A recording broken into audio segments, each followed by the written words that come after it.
तो भैया ये बन रही है हमारी एक क्लाइंट की बिल्डिंग। और यहाँ पे जब मैंने काम चालू करवाया, जब मैंने ठेकेदार को यहाँ पे ड्राइंग पकड़वाई तो भाई उसका रिएक्शन ऐसा था, ये है क्या, मैंने तो ऐसा काम किया ही नहीं है। वो महाशय मुझसे बोले। मैंने कहा भाई अगर आपने ऐसा काम किया ही नहीं है फिर तो आप काम के बारे में जानते ही नहीं हो।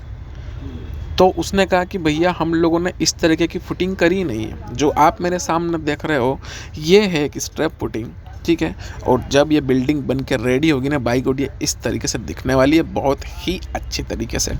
ठीक है। तो हम लोग इसको तो बनने के बाद में देखेंगे, लेकिन अभी ये जो हम फुटिंग की बात कर रहे हैं स्ट्रैप फुटिंग, तो ये महाशय ने जो काम किया हुआ है वो किया हुआ है सरकारी बिल्डिंग्स पे, जो एक आउटर एरिया में बनती है जहाँ पे फुटिंग्स इस तरीके से नहीं बनाई जा सकती। लेकिन क्या होता है कि जब इसके पास में ही एक घर होता है, ठीक है, या अगर एक बाउंड्री होती है तीनों तरफ, एक तरफ से खुला हुआ मकान होता है, तो उसमें क्या होता है कि जब एजेस पे हम लोग फुटिंग बनाते हैं तो उसको बीच वाली कॉलम से, मतलब बीच वाली फुटिंग से इसको जोड़ना पड़ता है। उसको जोड़ने से ये होता है कि जो उधर में जो कॉलम एज पे आ रहा है उसकी जो फुटिंग है वो लोड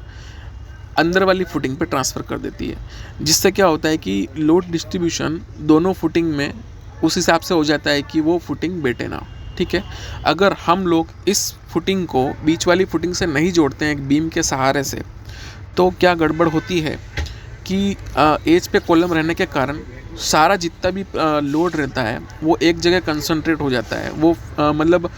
एक एज पे कंसंट्रेट हो जाता है और पूरी तरीके से फैल नहीं पाता है।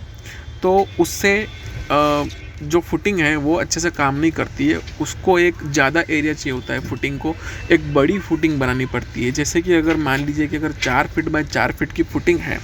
तो उसको हम लोग अगर बनाना चाहें तो उसको हम लोगों को 10 फीट बाय 10 फीट की फुटिंग इतना कुछ बनाना पड़ेगा, तब जाके वो लोड डिस्ट्रीब्यूट करेगी। इसलिए इस चीज़ में सावधानी बरतें तो आप बचे हुए रहेंगे।